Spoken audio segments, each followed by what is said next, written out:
back to a brand new video about Bitcoin. And today I'm going to teach you brothers, Bitcoin versus real estate.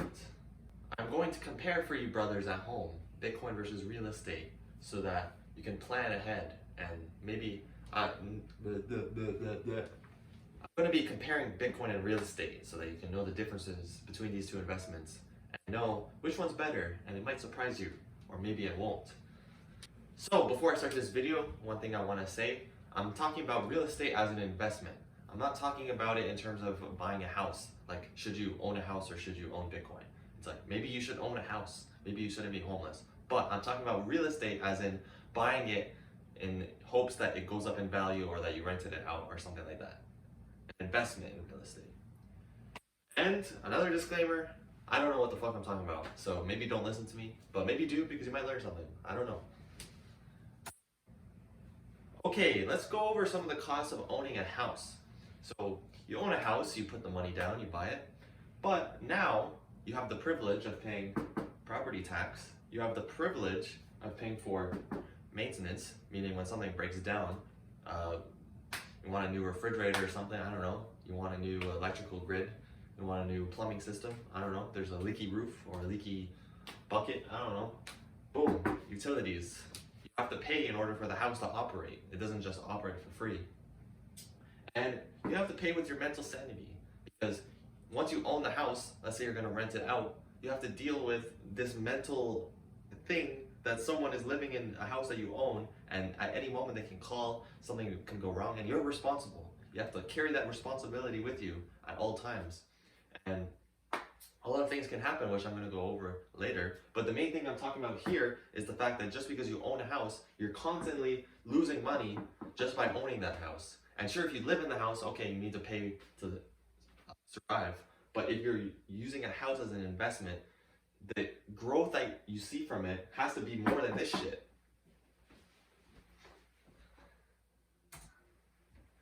So, let's talk about the cost of Bitcoin. So, there is no cost of Bitcoin. Once you own the Bitcoin, you have it. It's yours. You don't have to pay extra costs.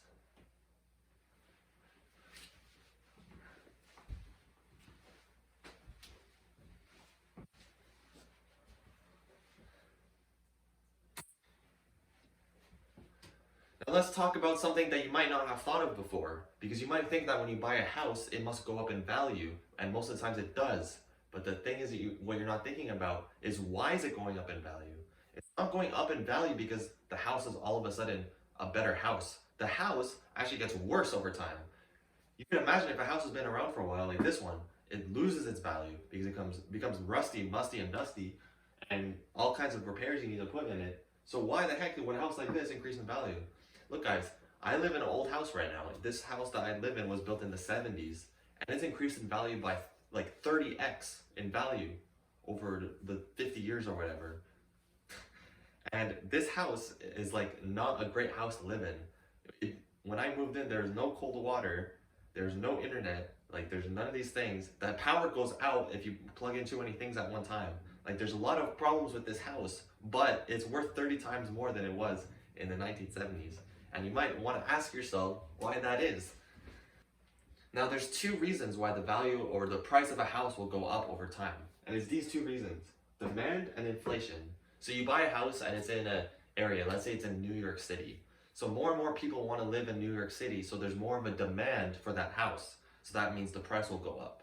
And that makes a lot of sense. So if you want to, let's say you think Hong Kong is going to be a place that people want to live, you buy a house there, and then all of a sudden your house is worth more. So in that sense, it's a good investment.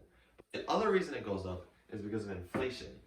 Now, the price of the house goes up, but that doesn't mean it's worth more. It just means the number of dollars goes up. And like I've explained before, inflation just means that the dollars are worth less.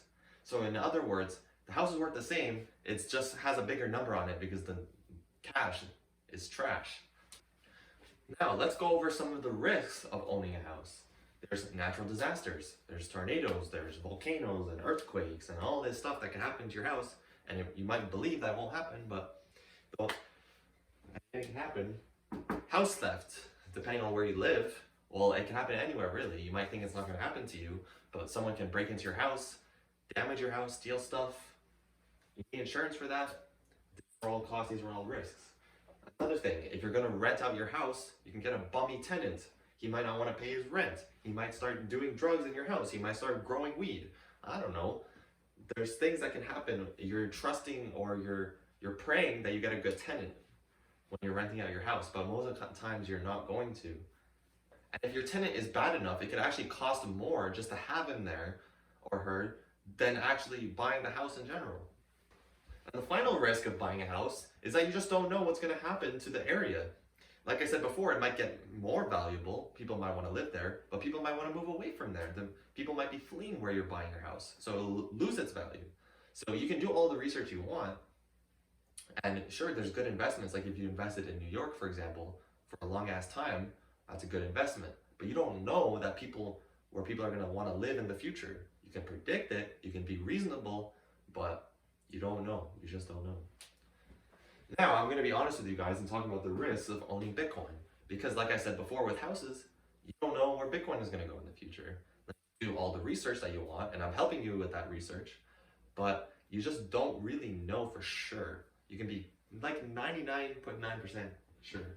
And so the one risk of owning Bitcoin is that the price goes down sometimes, and that most definitely does. It can go down 80%, 90%, and if you sell at those times, then you're going to be losing a lot of money. So there is definitely risk of owning Bitcoin, but the way to get over this risk is just to have diamond hands and to hold your Bitcoin through the hard times. Look, when Bitcoin's price is going to go down, you just hold on to that shit. If you can do that, if you can just hold on and have balls of steel through hard times, then there really isn't any risks to owning Bitcoin. Now, if you guys can come up with a risk besides price volatility for Bitcoin, any kind of reason why you might not want to buy Bitcoin, let me know in the comments so that I can think about it. Because me personally, I can't think of any risks to owning Bitcoin. So leave a comment down below. What do you think? So guys, this is really what it comes down to. What do you prefer? What do you choose? You want people to be calling you all the time with problems, leaky roofs, leaky buckets, leaky basements, constant stress, anything can happen at any time, you're the responsibility of owning the house. Do you want to be this guy, or do you want to be like this brother right here, having a nice little nap? That's what I want to do. I don't know about you. Get some base money and get a good night's sleep. That's what I'm here to preach to y'all. So that about wraps up today's video. I hope you learned something from it. I hope you got something out of it. Leave a comment down below. Tell me anything you want. Leave a question. I'll answer every question. I'll respond to every comment. So again, guys, thank you very much.